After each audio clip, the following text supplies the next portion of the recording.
안녕하세요. 영화 콘텐츠 제작 크루 언더플로어가 진행하는 팟캐스트 펀치 드렁크 무비에 오신 것을 환영합니다. 저는 진행을 맡게 된 오야시입니다. 반갑습니다. 오늘은 더숲 아트시네마와 언더플로어의 협업 방송입니다. 더숲 아트시네마는 서울시 노원구에 위치해 있는 북서울권 유일의 예술영화 전용관으로서 뛰어난 작품성을 가진 독립영화와 다양한 예술 작품들을 상영 및 소개하고 있습니다. 더숲 아트시네마에서는 영화 관람 외에 다양한 행사를 만나볼 수 있는데요. 영화업계 종사자분들과 대화를 나눈 숲톡이나 작품과 관련된 굿즈 이벤트를 정기적으로 진행하고 있습니다.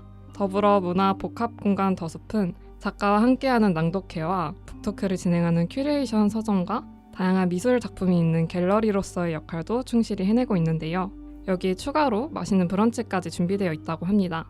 저희 언더플로어와 더숲 아트시네마의 협업의 일환으로 매달 팟빵과 인스타그램, 블로그를 통해 더숲과 관련된 다양한 콘텐츠가 업로드될 예정입니다. 오늘 방송 재밌게 들어주시고요. 더숲 아트시네마에도 많은 관심 부탁드립니다. 저희가 이번에 다룰 영화는 다소 자극적인 소재를 활용하는데요. 바로 다크웹과 스너프 필름을 소재로 한 영화 레드룸스입니다.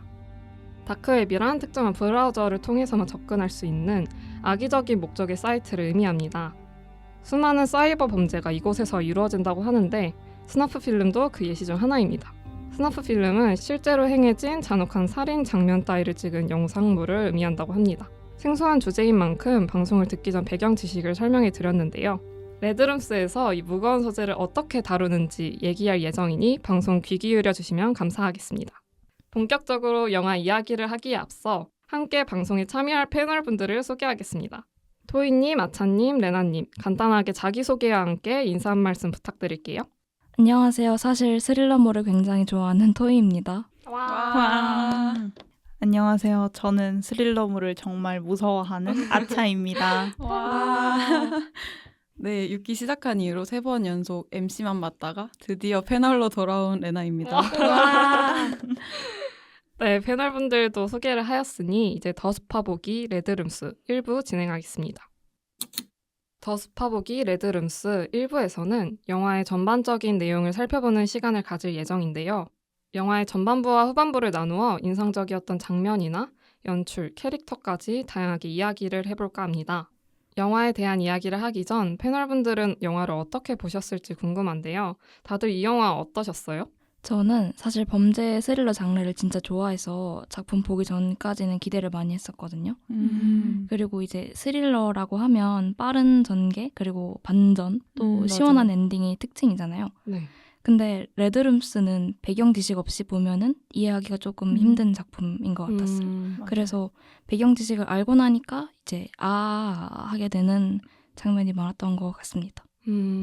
저는 스릴러를 진짜 못 보는데 그러니까 네. 소개글을 봤는데 되게 재밌을 것 같은 거예요. 그러니까 뭔가 추리할 것 같고 맞아요. 네, 범인이 누구냐 약간 이럴 줄 알고 봤는데 이게 보고 나니까 되게 찜찜한 그런 여운이 남는 영화였어요. 맞아요. 찜찜한 여운. 네. 저도 진짜 처음 봤을 때 너무 불쾌하고 기분이 나쁜 거예요. 영화를 봤는데. 그리고 저는 좀 영화 보면서 주인공한테 되게 몰입해서 보는 편이거든요. 네네. 근데 주인공이 너무 이해가 안 되니까 영화를 보면서 약간 스트레스가 받는 거예요. 네. 그래서 좀 짜증이 났었는데 또 생각해보면 연출이 되게 좀 좋았던 장면들이 많았어서 그렇게 나쁜 영화는 아닌 것 같다라는 생각이 또 들었어요. 맞아요. 저도 전체적으로 좀 어지러웠는데요. 확실히 보면서 호불호가 많이 갈리겠다라는 생각이 들었던 것 같고 근데 또 웰메이드이어가지고 맞아요. 네, 좀 할 얘기가 많을 것 같습니다. 맞습니다. 네, 그렇다면 이제 본격적으로 영화 이야기를 해보면 좋을 것 같은데 토이님, 영화의 전반부는 어떻게 전개되나요? 캐나다 몬트리올에서 10대 소녀 3명을 끔찍하게 살해하고 생중계한 혐의로 루이도비크 슈발리에의 재판이 열리게 됩니다. 모델 겸 해커 켈리에는 이른 아침 법원 앞에서 노숙을 하면서까지 슈발리에의 재판을 방청하는데요. 심증만 있는 상황 속 재판이 진행되면서 켈리에는 슈발리에의 무죄를 주장하고 그를 추종하는 클레망틴을 챙겨주면서 친해지게 됩니다. 영화는 주인공 켈리앤이 이른 아침부터 법원을 방문하면서 시작이 되는데요. 법정 씬이 꽤 길고 현실적으로 표현이 됐잖아요.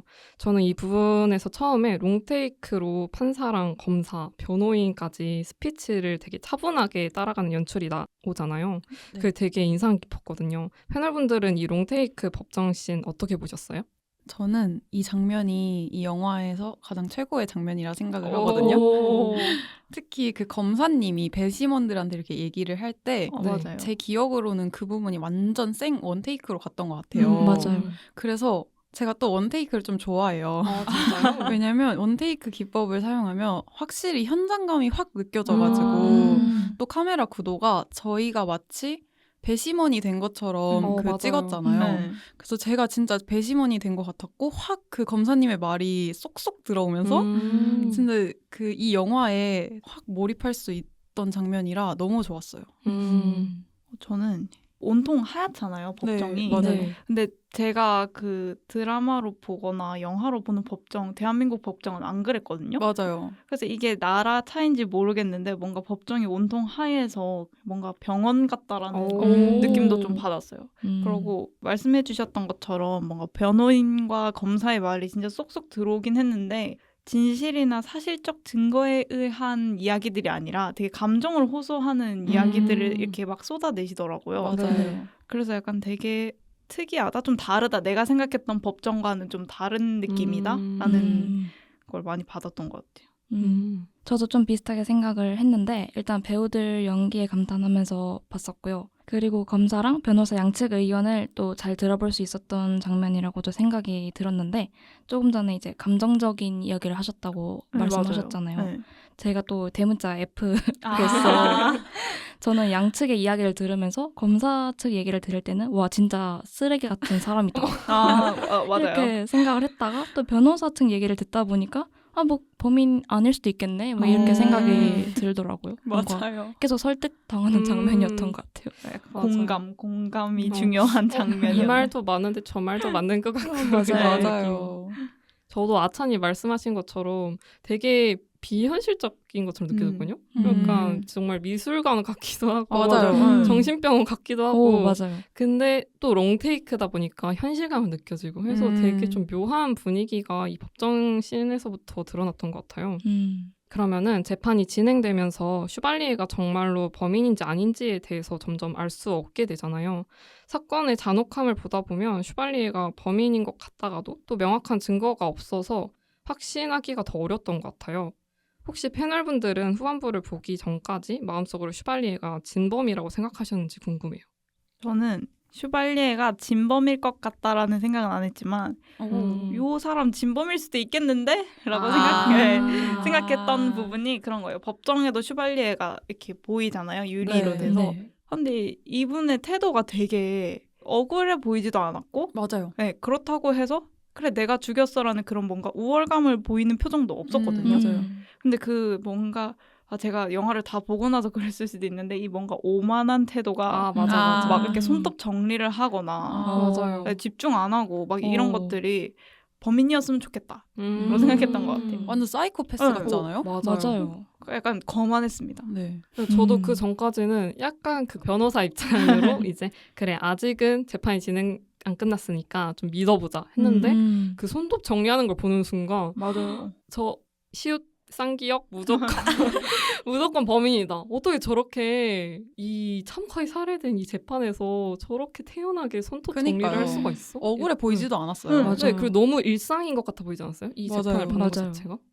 일단 저는 그 슈발리에를 제외하고 다른 범인 후보가 안 나왔잖아요. 네. 그리고 영화 자체가 슈발리에가 범인이고 아니고를 떠나서 켈리앤이 이 사건을 어떻게 대하는지에 대한 스토리가 메인이라서 저는 그렇게 범인을 갖고 반전을 주진 않겠다 이런 생각이 들었던 것 같아요. 그래서 명확한 그런 물증은 없지만 심증은 이미 슈발리에가 범인이었다. 직감으로 느꼈다. 네, 맞아요. 저는 사실 그 영화를 보기 전에 그 영화 정보를 좀 찾아보려고 쳐봤어요. 근데 제가 내용을 읽진 않았는데 제목으로 약간 스포를 당해가지고 그래서 보는 내내 저 나쁜 놈 저 진짜 그 손톱 만지는 것도 그렇고 저 몹쓸 놈 이러면서 봤는데 중간중간에 켈리앤이 너무 수상하게 나오잖아요. 아, 맞아요. 맞아요. 네. 그래서 혹시 음. 켈리앤이 흑막인가? 아. 약간 이런 생각을 하기도 했습니다. 오. 맞아요. 저도 그 생각 똑같이 오, 했어요. 맞아요. 그쵸, 진짜요. 그쵸. 응. 진짜 이상했어요 그때. 그래서 이 친구가 범인인가? 오. 그 생각도 했어요. 오, 전 그런 생각 못했는데 흥미롭네요. 그러면 실제로 살인범일지도 모르는 슈발리의 재판을 방청하는 켈리앤 캐릭터가 도무지 알 수 없는 캐릭터로 묘사가 계속됐는데 재판을 방청하기 위해 노숙도 하잖아요. 근데 또 굉장히 좋은 집에 살고 있고 시종일관 무표정으로 지내는데 모델 일과 온라인 포커로 돈을 버는 캐릭터잖아요. 저는 영화를 보는 내내 이 켈리앤 캐릭터가 너무 흥미로운 거예요. 그래서 이거에 대해 정말 얘기를 나누고 싶었거든요. 다들 어떻게 보셨어요? 맞아요. 저는 현실에서 존재하기 어려운 인물이자 제일 이해하기 어려운 인물이었어요. 그러니까 왜냐면 진짜 사람과 단절된 삶을 사는 것처럼 보이잖아요. 그러니까 AI와 이야기를 맞아요. 하고 유일하게. 그 AI 비서. 네. 맞아요. 근데 또 보면 클레망틴에겐 뭔가 친절을 베풀기도 하고 맞아요. 그래서 저는 오히려 사람과 단절된 삶을 살아서 사회생활도 못할 것 같다라는 생각을 했는데 또 모델이라는 그 직업을 가지고 있잖아요. 네. 맞아요. 그래서 되게 알면 알수록 어려운 캐릭터다. 음. 그러니까 종잡을 수가 없다. 그러니까 막 맞아요. 사이코패스 같지도 않고 소시오패스 같지도 않은데 감정은 없어 보이고 근데 친절은 베푸는데 그러니까 자기 직업이 있는 약간 알 수 없는 캐릭터. 맞아요. 진짜 음. 감정이 네. 좀 없어 보였던 것 같아요. 맞아요. 근데 진짜 저는 보면 볼수록 보통 이제 캐릭터가 이런 캐릭터다 이런 게 느껴지잖아요. 맞아요. 네. 얘는 이런 롤을 하는 뭐 이런 성격을 가진 캐릭터겠거니. 근데 이 켈리에는 정말 해석이 안 되는 거예요. 맞아요. 그래서 얘가 어떤 행동을 할지도 모르겠고 또 그 다음 씬으로 넘어갈수록 충격. 왜 이러는 거지? 맞아요. 정말 정보도 없고 알 수가 없었어요. 저는 진짜 켈리앤 캐릭터에 대해서 제가 생각을 해봤는데 하고 싶은 말이 너무 많은 거예요. 어떤 거죠? 일단 이해가 안 가는 게 한두 개가 아니었거든요. 일단 처음 재판에서 검사가 얘기할 때는 물론 잘 안 비춰지기도 했지만 별로 감정적 동요가 없어 보였는데 변호사가 얘기를 하는 걸 듣고 눈물 한 방울이 또르륵 떨어지잖아요. 맞아요. 그걸 보고 저는 그때 이제 원테이크 씬이라서 굉장히 몰입하고 있었는데 왜 우는 거지? 이러면서 1차 의문점이 딱 들었고 노숙을 하면서까지 방청하는 거 맞아요. 보고 처음에는 사실 방청 때문에 노숙하는 줄도 몰랐어요. 집 저도요. 밖에 갑자기 왜 나가서 왜 땅바닥에서 맞아요. 갑자기 자는 거지? 좋은 오피스텔 두고. 네. 그러니까요. 그랬는데 알고 보니 방청을 가는 거였고 무슨 케이팝 팬들이 공방 대기하듯이 그러고 나서 제가 아까 앞에 스포를 조금 당했었다고 말했잖아요. 네. 네. 그래서 뭔가 켈리앤이 슈발리에한테 끌려해서 그러는 것 같은데 일단 영화상으로는 그게 전혀 드러나지가 않잖아요. 맞아요. 그래서 도대체 어디서 사랑을 느낀다는 거지? 전혀 티가 안 나는데 또 클레망틴처럼 열성팬은 아닌 것 같은데 또 생일을 알고 있는 거예요. 맞아요. 그 클레망틴이 생일 얘기를 하니까 알고 있는 것처럼 대답을 했어요. 그래서 쎄하다. 거기서 이제 또 쎄하다 이러고 카미유 어머니가 네. 그 뉴스 인터뷰를 하면서 여기에 슈발리의 추종자들이 막 와 있다 하면서 뭐라 할 때 맞아요. 딱 그때 화면이 켈리앤을 잡아주거든요. 맞아요. 그래서 뭔가 제가 추종자가 맞긴 맞구나 막 음. 이러면서 봤던 것 같아요. 일단 많이들 얘기를 해주셔서 저도 조금만 덧붙여보자면 저도 네. 일단 이해가 전혀 안 가는 캐릭터였고요. 네. 제일 이해가 안 가는 거는 저는 솔직히 노숙해가지고 방청 가고 이런 거 그럴 수 있다고 생각했거든요. 네네. 근데 막상 가보면 사건의 해결엔 별로 관심이 없어요. 그게 이해가 제일 안 갔던 것 같아요. 맞아요. 그 켈리앤과 함께 또 방청을 하는 친구가 있죠. 클레망티는 정말 순수하게 슈발리에가 무죄라고 믿으면서 추종을 하는 인물인데요. 이런 맹목적인 클레망틴 캐릭터에 대해서도 이야기를 해보면 좋을 것 같아요. 저는 일단 클레망틴이 초반부터 너무 추종하잖아요, 슈발리에를. 네. 맞아요. 막 기자들한테 지금 사람을 용의자 취급하면 안 된다 막 이러면서 범인 취급하면 안 된다 이러면서 그래서 뭔가 둘 사이에 어떤 서사가 있는 걸까? 슈발리에가 알고 보니 뭐 친하게 지낸 뭐 이웃 아저씨라든지 뭐 어떠한 커넥션이 있었을까라고 생각했는데 정말 보다 보니까 정말 그냥 팬인 거예요. 맞아요. 그래서 아니 무죄 추정의 원칙을 뭔가 너무너무 중시하는 그런 정의감 넘치는 캐릭터는 아닌 것 같았거든요. 그냥 팬심만으로 정말 저렇게 굳건하게 믿는 것 같아서 네. 저 병든 닭처럼 앉아있는 아저씨를 왜지? 일단 그 기자들이 말할 때도 슈발리의 추종자들이라 그러거든요. 네. 그래서 네. 그러면 클레망틴 같은 사람이 또 있다는 건가? 오, 맞아. 라는 생각이 들어서 아니 도대체 저 아저씨의 추종자가 왜 생겼는지부터가 의문이었어요.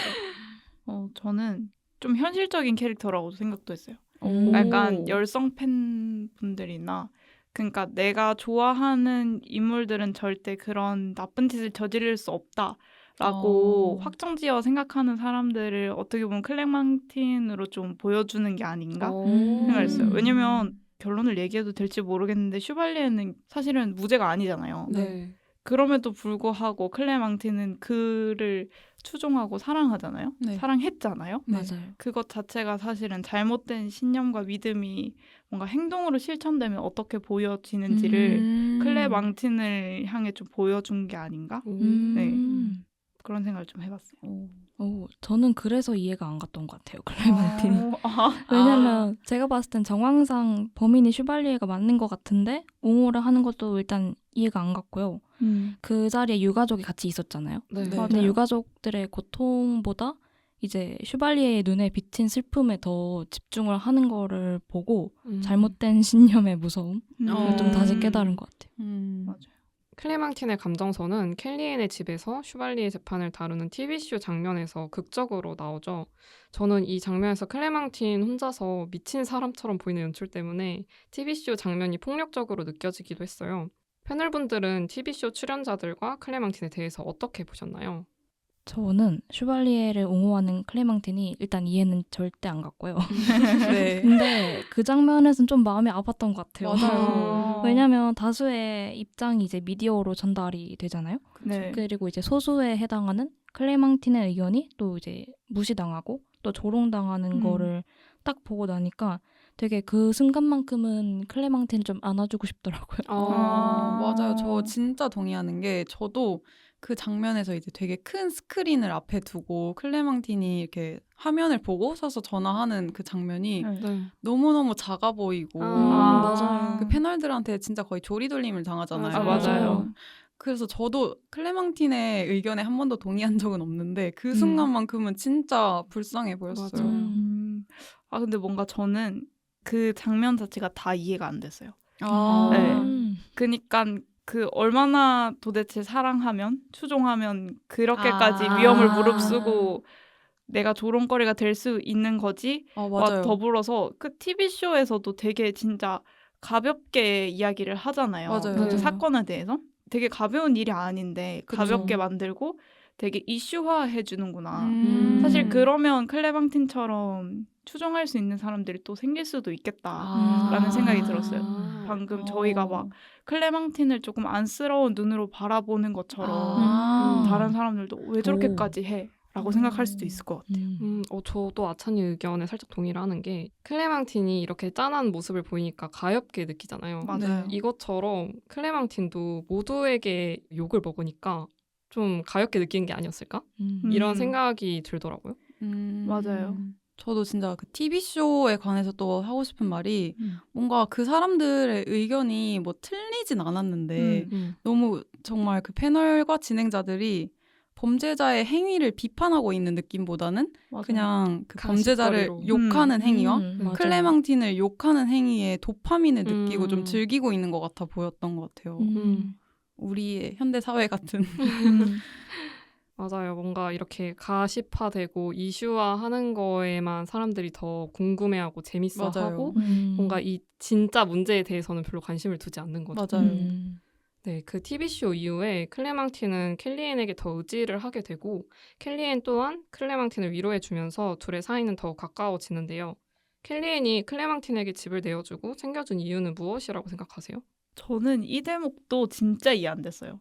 그쵸. 그러니까 왜냐면 그러니까 온통 이해 안 되지만 그러니까 켈리에는 슈발리에를 사랑하지 않는 것처럼 보이는데 클레망틴은 슈발리에를 사랑하잖아요. 네. 그가 잘못이 없다라고 주장을 하고. 네. 근데 그러면 왜 켈리에는 클레망틴과 함께 잘 지내는 거지? 왜 친절을 베푸는 거지? 맞아요. 그러니까 그 켈리엔의 전제가 범죄자를 보면 약간 성욕을 느끼는 병을 앓고 있다로 저는 제일 처음에 알았거든요. 그 포스터에도 그런 설명이 있더라고요. 맞아요. 근데 그러면 사실 클레망틴처럼 그가 죄가 없다라고 주장하는 사람들을 더 멀리 해야 되는 거 아닌가? 네, 그러니까 슈발리에가 범인이 확실하게 만들어야 되는 게 아닌가? 근데 왜 친절해 주는 거지? 막 그 좀 어려웠어요. 이 대목이 저는. 저도 진짜 이해가 안 갔는데 뭔가 아차님과는 다른 결로 이해가 안 됐던 것 같아요. 그래요?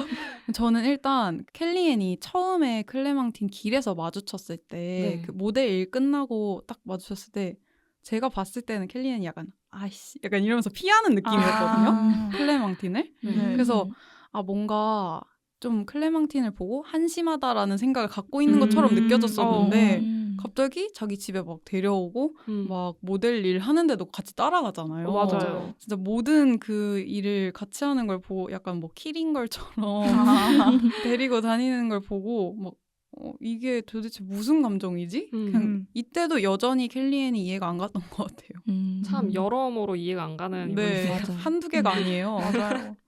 일단 저도 이해가 안 갔고요. 처음에는 그냥 켈리앤에게 좀 인간적인 면모도 있다.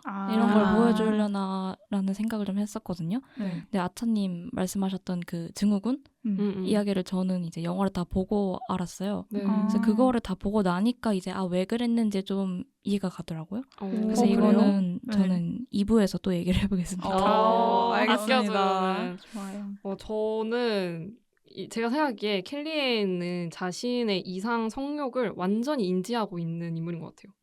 그래서 이게 또 대중의 선택을 받아야 하는 모델 직업 있잖아요. 네. 그래서 정상적인 사람과 자기의 이상 성욕을 가진 인격 이걸 완전히 분리하는 것 같아요. 맞아요. 그래서 켈리의 관점에서 클레망틴은 그래도 정상인의 범주에 있는 사람이 아닐까라는 생각이 들었거든요. 왜냐면은 자기에 비해서는 자기에 비해서는 그래도 정상적인 애지 않을까. 이런 어두운 세계를 모르는 얘를 지켜주고 싶었던 게 아닐까라는 생각이 들었어요.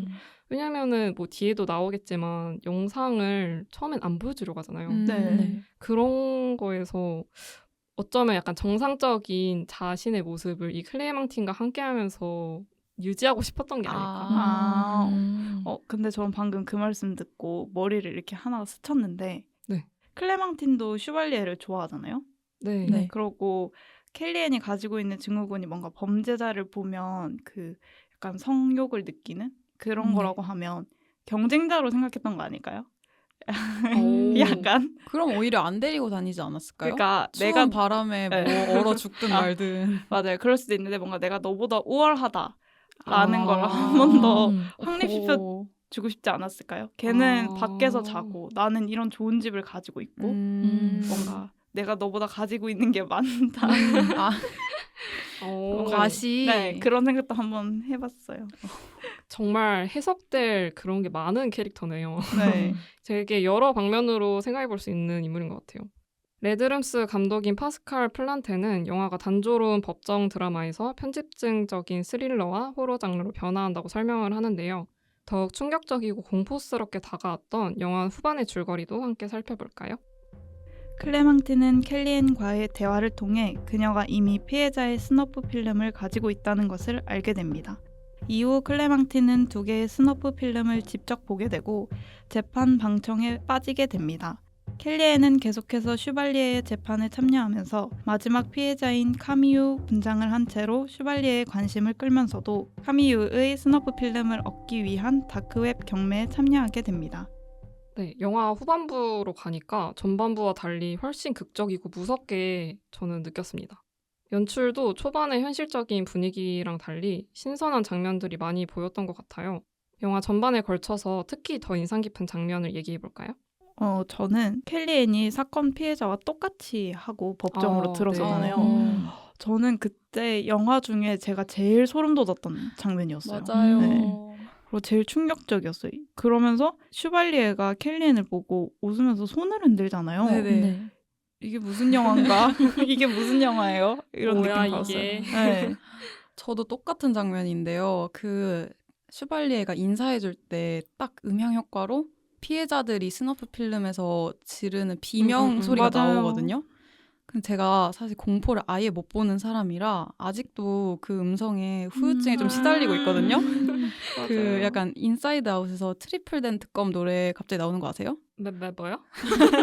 그거 모르세요? 그것처럼 이 비명 소리가 원하지 않는데 뇌가 자동 재생으로 맞아요.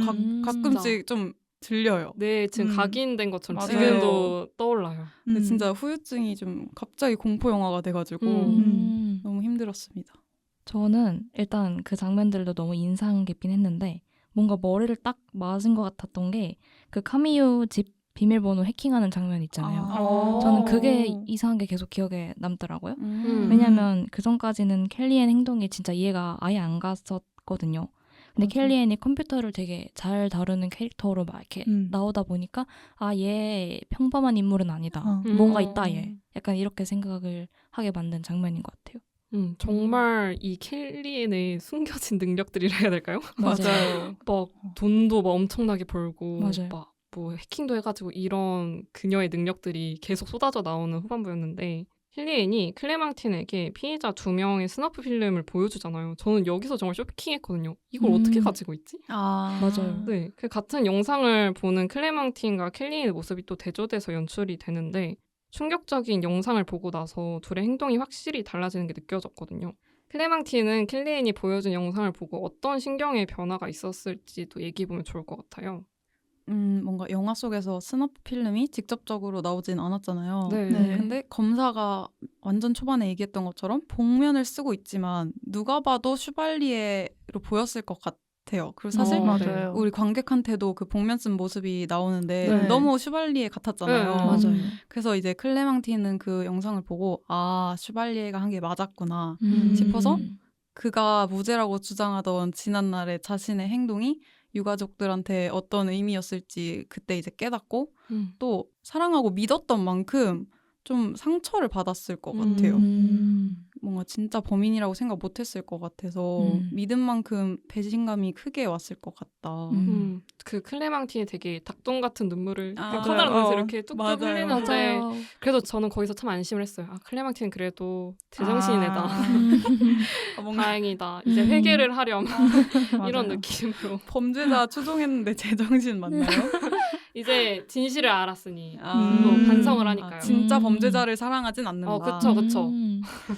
저는 클레망틴이 슈발리에의 그런 범죄 사실을 알게 되는 것과 별개로 켈리엔에 대해서도 되게 약간 놀란 마음이 있었던 것 같아요. 맞아요. 그리고 켈리엔이 막 보다가 여기서 뭐 얼굴이 잘 보여 라고 하는 맞아요.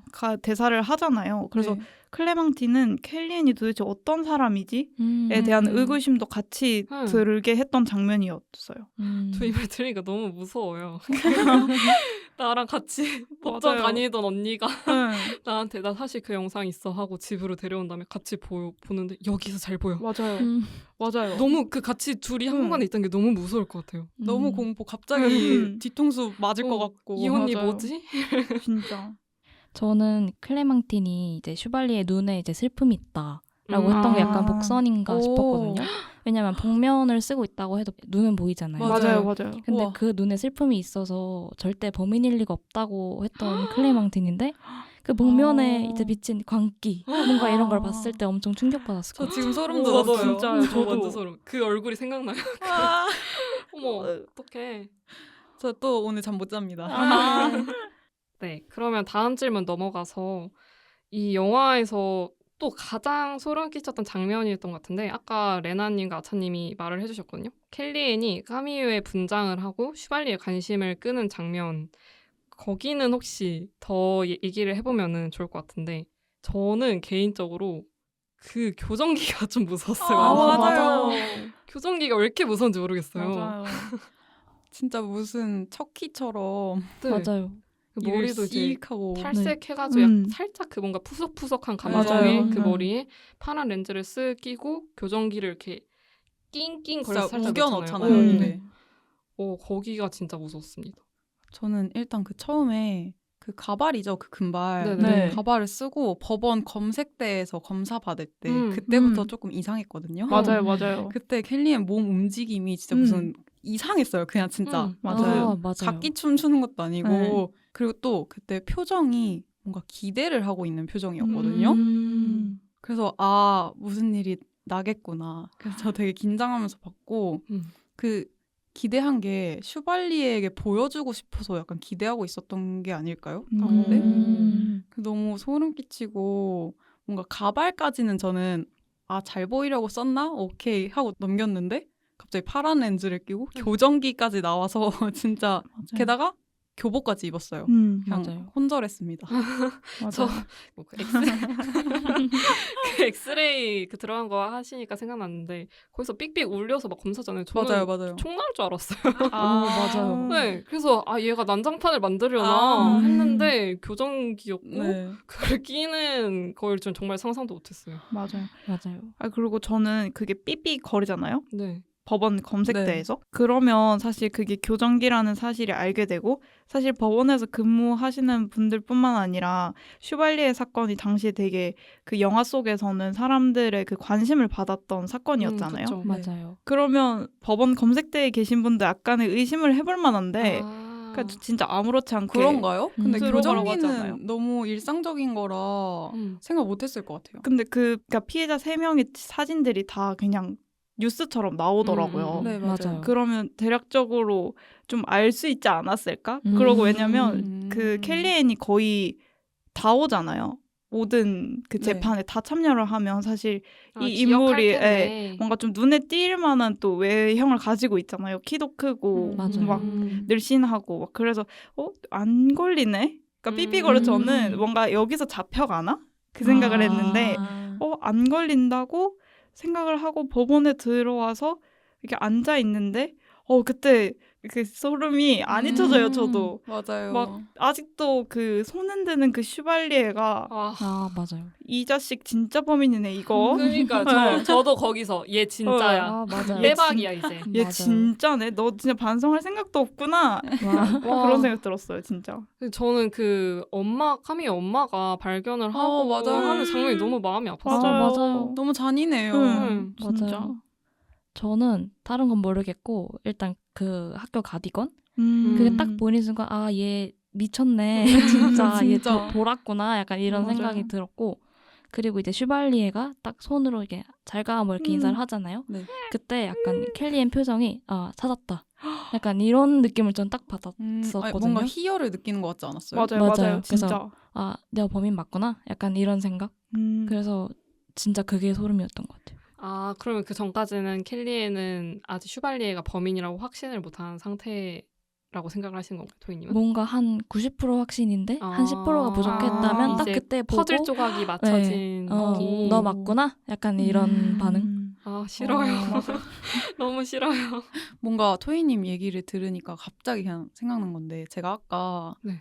켈리앤이 초반 재판에서 네. 왜 눈물을 흘렸는지 궁금하다 했잖아요. 네. 네. 혹시 그게 변호사는 어쨌든 슈발리에를 변호하는 입장이니까 슈발리에 편에서 얘기를 한 거니까 네. 그걸 듣고 만약 얘가 범인이 아니면 어떡하지 해서 눈물이 흘린 거 아닐까요? 오, 그럴 수도 있겠네요. 아닐까봐. 뭔가 그냥 갑자기 딱 그럴 수도 있겠다라는 생각이 들었어요. 그럴 수도 있을 것 같아요.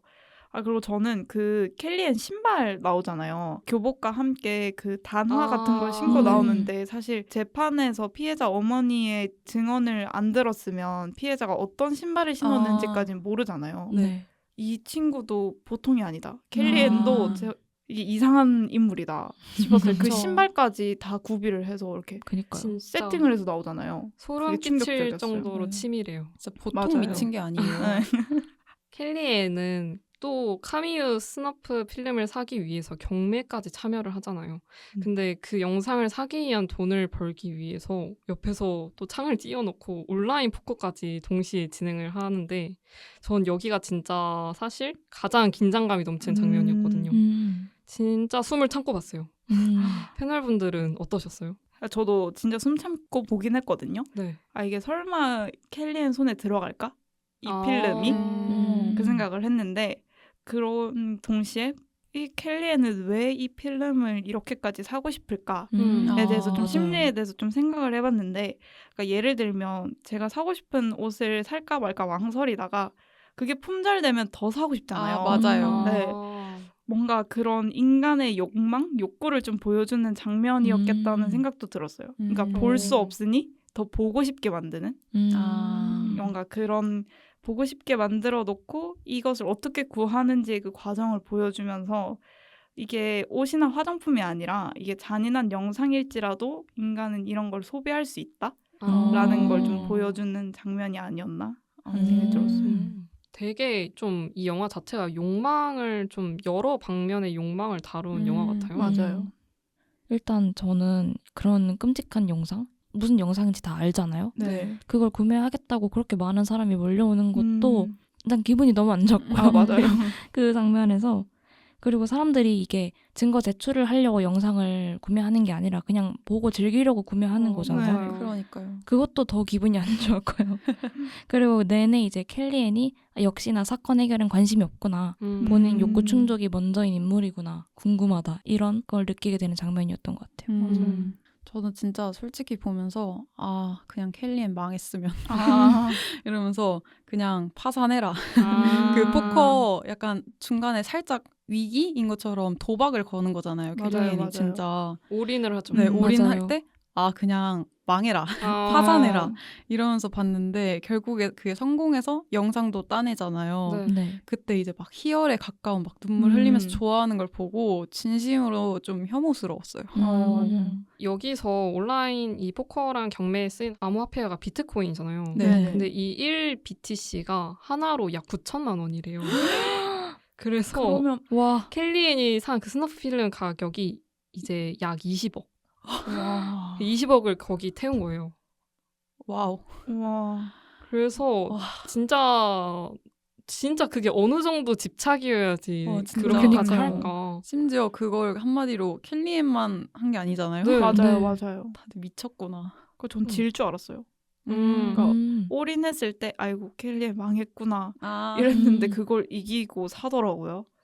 되게 그리고 좀 감정을 절제하는 캐릭터인데 네. 거기에서 가장 감정이 맞아요. 격해졌다고 느꼈어요. 맞아요. 그래서 저 영상이 도대체 켈리한테 어떤 의미일까? 하는 생각이 계속 들었던 것 같아요. 네, 그 카미유 영상을 다 본 후에 켈리에는 카미유 집에 몰래 방문해서 그녀의 방에서 셀카를 찍고 결정적인 증거 영상이 담긴 USB를 놓고 집을 빠져나오잖아요. 이 장면이 스릴러를 넘어서 되게 공포스럽게 다가왔어요. 켈리에는 왜 굳이 카미유의 방에서 셀카를 찍고 또 슈발리에를 추종하면서도 USB를 두고 나왔다고 생각을 하세요? 저는 이때 진짜 너무 무서워서 거의 뭐 눈도 거의 반쯤 감고 귀도 막고 봤는데요. 맞아요. 그 개인적으로 그 눈을 감은 와중에도 카미유 방에서 셀카 찍는 걸 봤거든요. 그 진짜 완전 어두운 방에서 갑자기 후레쉬 터지면서 맞아. 씩 웃고 있는데 아, 이 영화의 진짜. 최대 공포씬이라고 생각해요. 저는. 그 교정기까지 끼고 네. 맞아요. 그 표정도 그냥 찍는 게 아니라 카미유의 그 사진 알려진 사진처럼 씩 웃고 찍는데 와 진짜 미쳤네 이러면서 보였고 또 USB를 두고 가는 걸 저는 사실 정의감이나 뭐 범인 찾기 위한 증거품으로 줬다고 보이지 않았었거든요 처음에. 그래서 약간 사이코패스적으로 너 딸 죽는 거 네가 직접 봐라 약간 이런 느낌으로 두고 간 줄 알았어요. 진짜. 우와. 왜냐면 그 씩 웃는 표정을 보고 나서 봐가지고 맞아요. 악마다 얘는. 네, 완전 악마구나. 어. 그래서 저는 그런 줄 알았는데 그 증거 덕분에 유죄가 뭐 됐다 이렇게 나와서 약간 놀랐었던. 저는 켈리앤이 목표를 이루었으니 이제 더 이상 필요가 없어진 게 아닐까요? 오, 맞아요. 그러니까 슈발리에가 범인인 걸 자기는 이제 확신을 했고 자기가 원하던 영상도 손에 넣었고 피해자 집에 가서 피해자 똑같이 사진도 찍어봤고 사진을 찍히는 일을 하잖아요. 네. 네. 켈리앤이.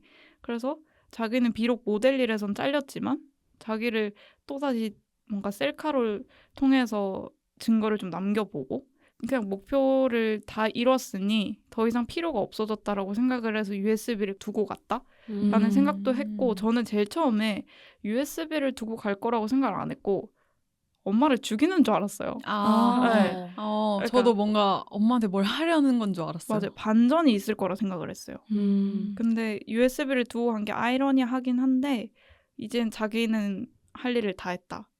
라는 느낌을 좀 받아서 두고 갔지 않을까? 아, 나는 그냥 이제 네. 슈발리에 대한 관심이 식었다? 네. 이런 음. 느낌인가요? 아, 나는 이제 끝. 네. 저도 좀 비슷한 것 같아요. 그래서 USB 들고 간 게 나 이제 영상 필요 없다. 너 봐라. 약간 이런 느낌. 그리고 이제 셀카를 찍은 거는 카미오와 자신을 좀 동일시하고 싶었나? 이런 생각을 좀 했어요. 그래서 그게 무서웠다기보다도 쟤 왜 저래? 약간 이러고 싶었던 것 같아요. 저는 사실 이 장면 전까지도 긍정회로를 돌리고 있었어요. 아, 진짜요? 어떻게 생각을 했냐면은 켈리앤이 당했어서 이런 아. 같은 범죄를 당했어서 이 슈발리에게 복수를 하려고 오. 이런 판을 짜고 있었다라고 제 마음속으로 가설을 세우고 있었거든요. 스토리를 과거를 이제 짜고 있었는데 그래서 그렇게 변장을 해서 재판을 간 것도 슈발리에 너 봐라 네가 죽이니 이렇게 살아있어 약간 이런 식으로 걔의 공포심을 자극하려고 이런 식으로 생각을 계속 하고 있었어요. 주인공이어야 돼. 그쵸. 근데 이 셀카를 찍는 장면에서 그게 다 파사삭 깨지고 아니었구나. 진짜 얜 뭐지? 이런 의문이 탁 남아버렸습니다. 1부에서는 영화 레드룸스의 전반부와 후반부 줄거리를 살펴보며 영화의 핵심 내용과 인물들, 각 장면들이 가지는 의미에 대한 이야기를 다뤘습니다. 영화가 다루는 소재가 끔찍한 만큼 영화를 보고 난 후 찜찜함이 남는 것 같아요. 2부에서는 영화의 특징을 좀 더 내밀하게 들여다보고자 합니다. 1부에서는 미처 다루지 못했던 연출과 배우에 관한 이야기들이 2부에서 진행될 예정이니 끝까지 들어주시면 감사하겠습니다. 2부로 들어가기 앞서 영화 속 화면으로 단숨에 빠져들게 만들었던 레드룸스의 오프닝 음악 듣고 오겠습니다.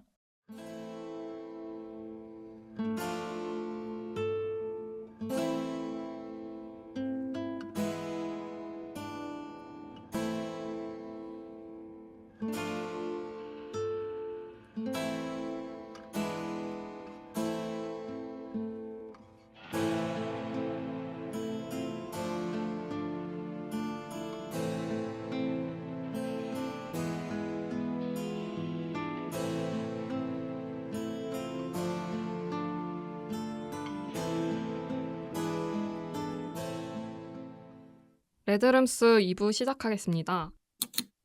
1부에서는 레드룸스의 장면과 전반적인 내용에 대한 이야기를 나눴는데요. 2부에서는 영화 속에서 다뤄지는 사회 문제와 같은 외부적 요소들과 독특한 연출적 요소에 관련된 이야기를 함께 나눠보고자 합니다. 네, 아까 아차님께서도 살짝 말씀을 해주셨는데 레드룸스 포스터에 하이브리스토필리아라고 흉악 범죄자에게 성적 매력을 느끼는 증후군이란 정의가 적혀 있어요. 이게 보니와 클라이드 증후군이라고도 불린다고 하더라고요. 이 사실을 알고 보면 캐릭터가 좀 더 이해가 되는 것 같기도 한데 여러분은 이 증후군을 알고 나니까 좀 다르게 보이는 부분이 있으신가요? 저는 2가지 정도가 있었거든요. 근데 하나 아까 아차님이 말씀을 해버리셔가지고 그래요? 괜찮아요. 그래서 일단 그게 이제 켈리앤이 클레망틴에게 잘 대해줬던 장면이 첫 번째고 저도 약간 똑같이 생각했던 것 같아요. 이제 열등감을 좀 느끼게 해서 나는 뭐 돈도 벌고 뭐 예쁘고 키도 크고 막 이러는데 너 아무것도 없지? 약간 이런 마음? 우월감을 느끼는. 그래서 이제 클레망틴이 자연스럽게 떠나도록 한 게 아니었나라고 생각을 했었고 또 하나는 그 조금 전에 얘기했던 USB 방에 두고 나온 장면인데요. 네. 이게 이 흉악 범죄자에게 매력을 느끼는 증후군이잖아요. 네. 근데 무죄 추정 뭐 이런 것 때문에 슈발리에가 사실 무죄였잖아요. 그 전까지는. 네. 그러다 보니까 자기 손으로 USB를 이제 갖다 줌으로써 범죄자로 만들어버리는. 얘가 범죄자여야만 성립되는 욕구니까. 맞아요. 그래서 내가 범죄자로 만들어야겠다. 약간 이런 심리가 있지 않았을까 하는 생각도 좀 들었어요. 오, 그거 진짜 맞는 것 같아요. 멋진 해석인데요. 진짜로요. 근데 저는 처음 들어봐요. 저도요. 네, 처음 들어보고 이 증후군을 알고 나도 이게 캐릭터를 해석하는 데는 한계가 있는 것 같아요. 맞아요. 아무리 알아도 이해할 수가 없는. 그러니까 왜냐면 한 번도 본 적도 없고 들은 적도 없는 증후군이라 맞아요. 맞아요. 이게 어떤 감정이며 어떠한 생각인지를 전혀 예상이 안 되는 거예요. 예측이. 그래서 이해가 더 어려워요. 맞아요. 음. 저도 아까 앞서 말했다시피 그 약간의 스포를 당해서 이 증후군인 걸 알고 봤는데도 네. 전혀 이해가 안 됐거든요. 맞아요. 이해가 안 되는 것밖에 없었어가지고 게다가 또 직업이 모델이면은 약간 반공인이잖아요. 네. 맞아요. 그리고 또 모델 일로 되게 성공하고 싶어하는 의지가 좀 보였는데 네. 그것보다도 뭔가 약간 이런 걸 컨트롤을 아예 못하는 것 같아서 또 와 대체 뭘까? 맞아요. 원래 이해가 안 되는 거니까 병인 거겠지만 음. 참 알고 봐도 이해가 안 되는 게 많았어요. 저는 이 증후군에 대해서 좀 찾아보니까 이게 낮은 자존감을 가졌거나 학대 경험이 있으면은 이런 증후군이 발생 확률이 오. 높대요. 그래서 클레망틴이랑 켈리앤 모두 뭔가 부모님이나 자신과 친한 인물이 등장하지 않잖아요. 네. 그래서 좀 결핍이 많이 있는 캐릭터지 않을까 이런 생각도 해봤어요. 그리고 이게 사실 이 다크웹에서 벌어지는 일들에 관한 이야기잖아요. 네. 근데 정상적인 방법으로는 이런 범죄를 없앨 수 없다라고 생각해서 감독이 이런 스토리를 만들지 않았을까. 그러니까 이 살인 영상을 보는 이상 심리는 살인자를 좋아하는 이상 심리로 해결한다. 그러니까 제가 생각해도 이게 너무 끔찍한 범죄를 정상적인 방법으로는 끌어낼 수 없을 것 같거든요. 맞아요. 그래서 이제 영화에서도 켈리앤이 USB를 주기 전까지는 무죄로 추정이 되잖아요. 네. 맞아요. 거의 무죄인 분위기로 흘러가고. 그래서 참 씁쓸한 좀 사회 비판 같기도 했어요. 네, 영화에서 배심원들과 주인공들에게 보여지는 스너프 필름들은 화면에는 직접적으로 등장하지 않잖아요. 영상 속 내용이 너무 잔혹하기 때문일 수도 있지만 이걸 소리만으로 보여주는 연출이 가는 효과도 있을 것 같아요. 여기에 대해서는 어떻게 생각을 하시나요? 저는 이 영화는 이 스너프 필름이 직접적으로 나오지 않았기 때문에 완성도가 되게 높다고 생각하거든요. 네. 뭔가 스너프 필름이라는 것 자체가 굉장한 음지의 것이잖아요. 네네. 맞아요. 근데 이거를 어떠한 간접적인 연출로라도 등장했다면 이제 그 순간 극장이 바로 레드룸이 되었을 거라고 생각하거든요. 그래서 이 스너프 필름이라는 굉장히 끔찍한 이 반인륜적인 행위라는 것을 극장에서 보게 된다면 이게 반인륜적인 행위라는 것에서 벗어나서 그냥 영화 연출적으로 분석하게 될 것 같아서 소리로만 등장하는 게 맞았다라고 생각을 했어요. 그리고 또 눈에 보이지 않기 때문에 잔인함의 정도를 저희가 판단할 수가 없잖아요. 네. 맞아요. 그래서 더 잔인하게 느껴졌던 것 같아요. 저도 거의 비슷하게 생각을 했던 게 이 스너프 필름을 실제적으로 연출을 해서 보여줬으면 오히려 장난스럽게 받아들일 수도 있겠다. 이게 다 만들어진 영상이라고 생각할 수도 있겠다라는 생각을 했어요. 그래서 그 잠깐 스너프 필름 속에 있는 범인의 복면을 쓰고 앞으로 다가오는 장면이 있잖아요. 네. 그때 뒤쪽에 어쨌든 그때 범죄 상황들이 살짝 보이는데 네. 사실 전체적으로 보였으면 저도 되게 그냥 이거 되게 연출이구나 라고 느꼈을 것 같은 느낌인 거예요. 그리고 사실 일반 사람들은 그런 범죄 현장을 볼 일이 거의 없잖아요. 맞아요. 오히려 이거 보여줬으면 이거 큰일 났겠는데 라는 생각도 들었어요. 그러니까 오히려 범죄 현장을 본 적이 없는 일반인들이 오히려 이런 모습을 장난스럽게 여기거나 그러니까 아무렇지 않게 여겨서 실제 범죄 현장도 그러니까 전혀 그 감각이 무뎌지게 만들 수도 있겠다라는 생각을 했고 소리가 굉장했습니다. 네, 맞아요, 맞아요. 맞아요. 그 후유증이 네. 대단하다니까요. 맞아요. 진짜 소리가 너무 잔인해서 그것만으로도 사실 충분하다고 느꼈어요. 네, 맞아요. 맞아요. 그리고 저는 아무리 잔인하게 연출을 하더라도 좀 제한이 있을 거라고 생각을 했거든요. 그래서 아예 안 보여주고 이제 사운드만 들려주다 보면은 이제 그 영상이 어떤 내용인지 관객들은 알고 있으니까 상상의 나래를 펼칠 수 있지 않을까 이런 효과가 있다고 생각을 해봤고요. 저도 이제 보면서 분명 아이들이 고통스러워하는 소리를 듣고 있는데 제가 눈을 감고 보고 있더라고요. 그래서 뭔가 그 자체로 충분히 잔인했던 맞아요. 것 같아요. 맞아요. 저도 앞부분들 말에 다 공감을 하고 이게 영상으로 구현되지 않고 소리로 있을 때 이게 더 진짜라고 느껴진다. 이게 진짜 맞는 것 같아요. 사실 맞아요. 그렇게 뭔가 잔인한 장면들은 공포 영화에서도 많이 있잖아요. 뭐 맞아요. 소나 이런 네. 것들. 맞아요. 근데 이게 오히려 영상이 아예 없으니까 이걸 실제 상황이라고 제가 더 인식을 했던 것 같아요. 맞아요. 그리고 듣다 보니까 어차피 영상으로 보여줬으면 저희가 눈을 감는 사람들이 얼마나 많았을까요? 맞아요. 그럼 아. 어차피 소리만 듣게 될 것인데 오. 그러면 사실 소리만으로도 음. 충분하다고 느꼈지 않을까요? 그렇네요. 되게 오. 그런 건 영리한 접근이네요. 영화의 결말에 대해서도 이야기할 부분이 많을 것 같은데 켈리앤이 결국 USB를 넘기고 슈발리에는 범인인 걸 자백하게 되잖아요. 네. 그렇다면 결과적으로 봤을 때 켈리앤이 옳고 선한 일을 한 것처럼 보이는데 켈리앤의 행동을 선이라고 생각할 수 있을까요? 저는 아까 말했다시피 그 네. 증거품보다는 그 사이코패스적인 아하. 느낌으로 준 것 같아서 결과는 뭐 유죄 입증이라는 선으로 이어졌지만 그 행동의 목적과 과정은 절대 선으로 보일 수 없다고 생각합니다. 맞아요. 저도 선이라기보단 자신의 욕망, 그러니까 욕구가 다 충족됐기 때문에 그냥 그런 결과를 낳을 수 있었다. 사실 켈리앤이 이걸 통해서 뭐 슈발리에를 어떠한 그 형량이 내려질지를 예상을 하고 준 게 아니라 그냥 나의 놀이는 끝이 났다라는 걸 좀 그냥 보여준 느낌이어서 결과론적으로는 선이지만 행동을 선이라고 볼 수는 없다. 인 것 같아요. 저도 선이 아니라고 생각했어요.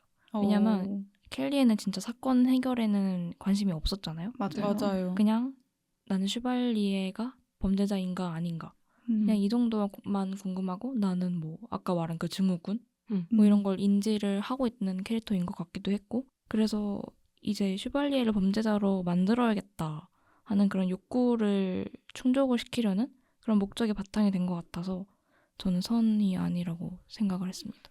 그러면은 모두 다 선인 것 같으니까 선이 아니라고요? 켈리앤이 아니요. 켈리앤이 이 행동을 했어야 했다, 안 했어야 했다. 저는 안 했어도 됐다고 생각을 해요. 진짜요? 그러면 슈발리에가 무죄를 받을 수 있는데요? 그 사실은 저는 슈발리에는 절대 무죄를 받을 수 없을 거라고 생각하는 게 전 현대 과학 수사를 믿습니다. 설마 그 정도로 저희가 그렇게 수사의 기법이 발달하지 않았을 거라 믿지도 않고. 그래서 사실 뭐 그 제일 처음 본 초반에 검사가 얘기하잖아요. 네. 뭐 동공 박사님이라고 하나? 그 네. 동공을 막 맞아요. 분석하는 사람도 오고 다 불렀다고 맞아요. 하잖아요. 걷기 박사님이랑 걸음걸이 박사님. 사실 저희 현재 과학 수사에서도 막 제가 수사물 되게 좋아하는데 네. 보면 범인의 걸음걸이만으로 용의자를 특정하고 네, 맞아요. 사건을 해결한 것들이 되게 많거든요. 그걸 비슷하듯이 사실 결국에 슈발리에는 무죄를 받을 수 없었지만 켈리에는 이 행동으로 그냥 한 번 더 그러니까 너가 범인이라는 걸 확실하게 해준 게 아닐까 하는 생각이 들었어요. 저도 비슷한 것 같아요. 일단 거기 잡혀 들어온 것부터 무죄가 될 수 없어요. 이미 증거가 있으니까 잡혀왔을 거 아니에요. 그렇죠. 이제 켈리앤이 굳이 그렇게 하지 않아도 되지 않았을까? 네, 영화 제목이 레드룸스인 만큼 붉은 빛을 활용한 연출도 기억에 남는 것 같아요. 화면 속 붉은 빛의 의미에 대해서 얘기를 해보면 좋을 것 같아요. 저는 그 레드룸 영상을 보는 켈리앤을 보면은 그때 화면이 레드룸 영상이다 보니까 그 되게 빨간 빛이 나오잖아요. 네. 그 빨간 빛이 켈리앤 얼굴에 싹 이렇게 맞아요. 그래서 맞아요. 켈리앤 얼굴도 시뻘겋게 보이는데 네. 그게 결국에는 이 레드룸을 소비하는 이들도 같이 피를 뒤집어 쓰는 거다. 약간 이런 의미를 나타낸다 생각했어요. 결국에 이런 추악한 빨간색으로 너네도 같이 물드는 거야. 약간 이렇게 보여준다 생각했어요. 저도 붉은 빛을 어쨌든 보는 이들도 그 방 안에 갇힌 듯한 느낌을 받았거든요. 그러니까 레드룸을 보는 사람도 결국에 그 레드룸 안에 들어갈 수 있다라는 걸 그 뭔가 어느 정도 보여주는 연출이라고 생각을 했고 위험하다, 비상이다. 이게 되게 빨간 색깔 보면 그런 느낌 받잖아요. 무섭다, 맞아요. 그런 뭔가 위험하다, 비상이다. 그러니 함부로 소비하지 마라. 라는 좀 경고적인 메시지가 들어간 연출이 아니었나 하는 생각이 들었습니다. 그래서 이 영화 제목이 레드룸스다, 복수다 이런 해석이 있더라고요. 맞아요. 맞는 것 같아요, 정말. 보는 사람들의 방도 레드룸이 된다. 저는 영화가 푸른빛도 잘 사용한 것 같다고 생각했거든요. 왜냐면 법원의 앞에서 노숙할 때는 되게 켈리의 얼굴에 푸른빛이 뒤덮이잖아요. 그리고 되게 차갑고 차분한 느낌도 받았었고, 그리고 켈리에는 약간 무감각한, 무던한 그런 성격도 좀 잘 드러났다고 생각을 했고요. 카미유가 붉은 가디건 교복을 입었는데 또 푸른 눈을 가진 소녀잖아요. 아, 맞아요. 그렇다 보니까 이제 영화에서 푸르고 붉은 빛이 자주 등장을 한 게 또 카미유의 캐릭터에도 영향을 준 것 같다. 이런 생각이 들었습니다. 저 레나님 의견이랑 비슷한데요. 근데 여기에 대본을 작성해주신 루카님이 개인적인 해석이지만 이라고 써주신 내용인데 이게 너무 좋아서 공유를 하면은 이 스너프 필름을 볼 때 이 붉은 조명이 약간 녹화할 때 그 레코딩 그 빛도 붉은 빛이잖아요. 맞아요. 네. 그래서 이게 켈리앤이 레드룸 영상을 보고 난 후부터 누군가 자신을 감시하고 있다는 이런 편집증적인 증상을 보이는데 이 레드룸 영상을 보기 시작한 그 시점부터 그녀가 뭔가 벗어날 수 없는 감시와 불안감에 빠져들었다 이런 해석을 해주셨어요. 근데 이거 진짜 맞는 것 같아요. 그러니까 이런 디지털 범죄가 사실 되게 퍼져 있잖아요. 맞아요. 많은 사람들이 이 범죄에 노출되기도 하고 이거에 가담하는 사람도 있고. 근데 저는 그거에 가담한 사람들이 다 마음속으로는 그런 양심의 가책과 그런 걸 느낄 거라 생각을 하거든요. 그래서 참 제발 저린다는 말이 그런 상황을 뭔가 여기에 빗대어 볼 수 있지 않을까. 그러면 다음 질문 넘어가서 켈리앤 역을 맡은 줄리엣 가리에피 배우가 첫 장편 데뷔작이래요, 이 작품이. 근데 캐나다에서 열리는 영화제인 판타지아 국제영화제에서 여우주연상을 받았다고 하는데 패널분들은 레드룸스에서 어떤 연기가 가장 기억에 남으시나요? 저는 슈발리의 연기가 가장 기억에 남았어요. 그러니까 어떻게 저렇게 죄의식이 느껴지지 않으면서 표정 없이도 섬뜩함을 나타낼 수 있지? 진짜. 맞아요. 그러니까 사실은 초반에도 슈발리에가 범인인지 아닌지 알 수 없음에도 불구하고 그 인물 자체는 되게 섬뜩했거든요. 저한테는. 맞아요. 그 이미 유리 속에 갇혀져 있지만 맞아. 그래서 어떻게 저렇게 연기할 수 있지? 해서 저는 그 연기가 가장 기억에 남았던 것 같아요. 진짜 범죄자 같았어요. 맞아요. 약간 마약한 것처럼 맞아요. 피골이 상접해서 진짜. 눈도 캥하고. 맞아요. 진짜 병든 닭 같았다니까요. 음. 저는 켈리앤 역할 맡은 배우가 가장 인상 깊었는데 네. 셀카 찍을 때가 정말 공포 그 자체였거든요. 맞아요. 그래서 진짜 전 처음 본 배우였는데 연기 정말 잘한다. 너무너무 잘한다 이런 생각이 들었고 되게 동공도 같이 연기하고 있는 느낌이 들었어요. 맞아요. 왜냐면 그 되게 클로즈업 얼굴만 찍은 클로즈업이 많았는데 그때마다 그 되게 미묘한 감정을 잘 나타내더라고요. 거의 400안이지 않았어요? 맞아요. 너무 무서웠어요. 진짜 그 화면 모니터 2개 왔다 갔다 하면서 막 이렇게 하는데 맞아요. 너무 잘했습니다. 되게 저는 그런 감정을 절제하는 연기가 훨씬 어렵다고 맞아요. 생각해요. 네. 되게 무미건조하게 무표정한 그런 장면이 굉장히 많은데도 다 달랐어요. 맞아요. 거길 뚫고 나오는 감정이 있었던 것 같습니다. 맞아요. 저는 클레망틴 배우 연기가 진짜 인상 깊었던 게 맞아요. 일단 짜증 유발 캐릭터를 잘 연기했다고 맞아요. 생각이 좀 들었어요. 왜냐면 계속 되게 옹호하는 이야기만 하잖아요. 그쵸. 제가 유가족이었으면 진짜 한 대 때리고 싶었을 것 맞아요. 약간 같은데. 꿀밤 이렇게 맞아요. 진짜 꿀밤도 안 될 것 같아요. 그거. 멱살 안 잡은 게 네. 진짜 다행이에요. 그러니까요. 그래서 일단 그런 연기를 잘한 것 같아서 좋았고 또 이제 또 좋았던 게 켈리앤이 영상을 보여주고 나서 충격에 빠져가지고 켈리앤을 떠나가잖아요. 네. 그래서 이제 사건에 대해서 갖고 있던 생각이 완전히 달라졌구나 하는 거를 또 잘 보여준 것 같아서 저는 되게 인상 깊었습니다. 맞아요. 그 마지막에 인터뷰 장면 나올 때 확 차분해져가지고 맞아요. 얘기하는데 진짜 클레망틴 그 자체. 맞아요. 근데 저 갑자기 의문 들었어요. 클레망틴은 켈리앤이 그 스너프 필름을 가지고 있다는 걸 알잖아요. 네. 근데 신고를 안 했네요. 그러게요. 근데 신고라는 생각을 그냥 아예 못하지 않았을까요? 전 제 주변 사람이 그러면은 신고고 뭐 일단 무서워서 빨리 맞아요. 이 그쵸. 사람과의 그걸 끊어내야. 그 밸런스 게임 아시죠? 내 남친이 간첩이면 신고 한다 안 한다. 거의 그것보다 더 무서운 느낌이잖아요. 너무 그러니까요. 무서워요. 너무 무서워요. 그렇군요. 갑자기 문득 생각해보면 클레망틴도 보통은 아니구나. 근데 저도 이 생각했어요. 클레망틴도 좀 관종기가 있다. 네, 아, 맞아요. 그걸 또 뉴스에 네. 나와서 또 인터뷰하고 그러니까요. 이렇게 맞아요. 하는 걸 보면은 이 친구도 참 예사롭진 않은 친구다. 은근히 그 관심을 즐기는 네, 것 같아요. 맞아요. 기자들한테 인터뷰 다 하고 음. 방송에 전화도 하고. 맞아요. 네, 그러면은 마지막 질문인데 영화를 보시면서 떠올랐던 영화 혹은 함께 봤으면 좋겠는 영화가 있으셨나요? 저는 소리로 잔혹함을 나타내는 연출이 되게 인상 깊어서 음. 존 오브 인터레스트 아. 저희가 더 숲아 보기로 했던 영화 아닌가요? 맞습니다. 이참에 더숲 존 오브 인터레스트 편도 한번 보고 듣고 오시면 좋을 것 같네요. 오, 근데 좋은 것 같아요. 저도 그 영화 생각하긴 했거든요. 오 진짜요? 네. 그런데 저는 또 다른 영화를 좀 추천해드리면 그 한국 액션 스릴러 영화인데 내가 살인범이다? 라는 음. 영화가 좀 떠올랐어요. 그러니까 왠진 모르겠는데 그러니까 조금 속이 좀 시원했으면 좋겠고 또 아. 영화 속에서 스릴이나 이런 것들을 좀 느낄 수 있는 영화를 또 추천하면 사이다로서 좀 볼 수 있지 않을까. 일단 저는 그녀가 죽었다. 혹시 아세요? 저 알아요. 그녀가 올해 5월에 개봉했었거든요. 그 변요한 배우님이랑 아, 신혜선 네. 배우님, 이엘 아. 배우 이렇게 나오는.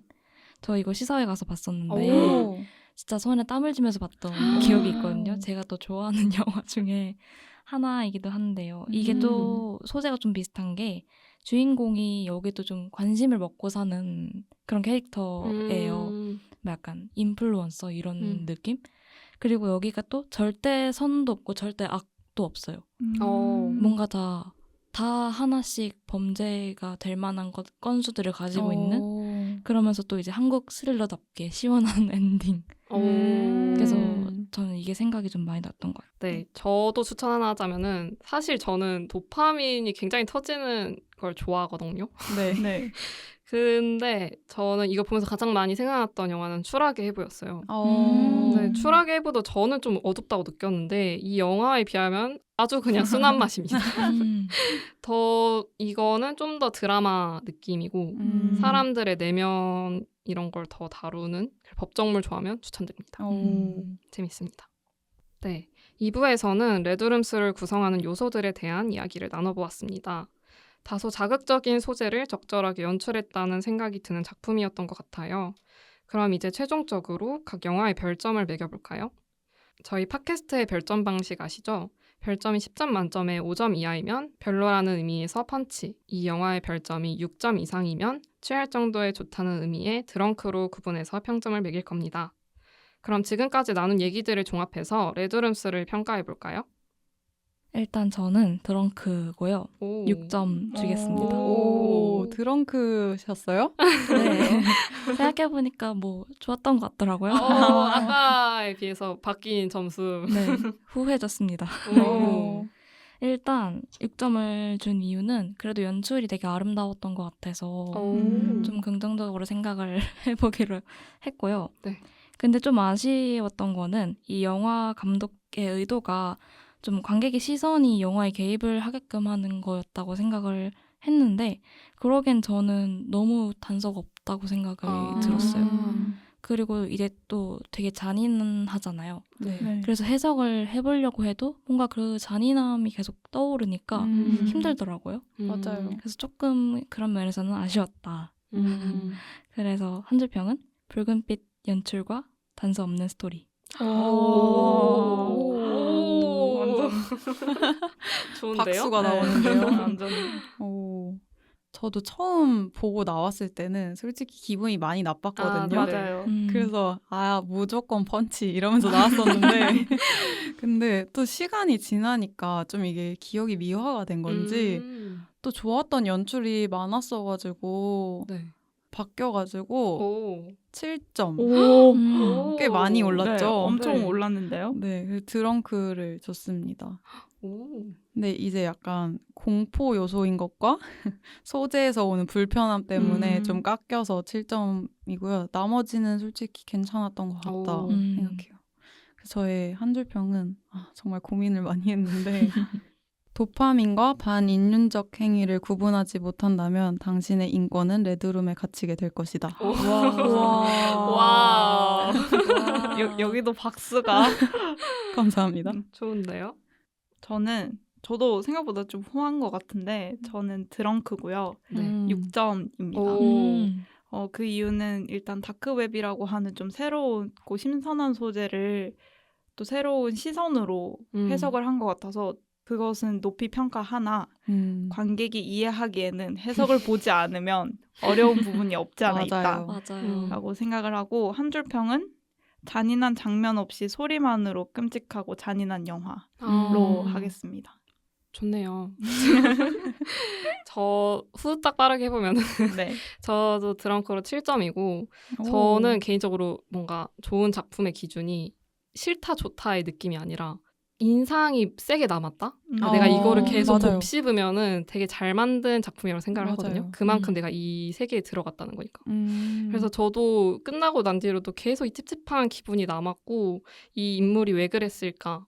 이런 상황이 나한테 벌어지면 어떡할까? 이런 고민들을 하게 돼서 좋은 작품이었던 것 같고 하지만 저도 소재가 제 좀 찝찝하고 불쾌한 내용이었기에 제 취향은 아니었어서 7점을 드렸고요. 제 한 줄 평은요. 슈발리에 이런 슈발리에 하겠습니다. 아 너무 시원한데요. 이런 최고예요. 이 생각밖에 들지가 않았습니다. 방송을 끝내기 전 재판이 마무리되면서 긴장감이 풀리게 만들었던 영화 속 엔딩 사운드 트랙 듣고 오겠습니다.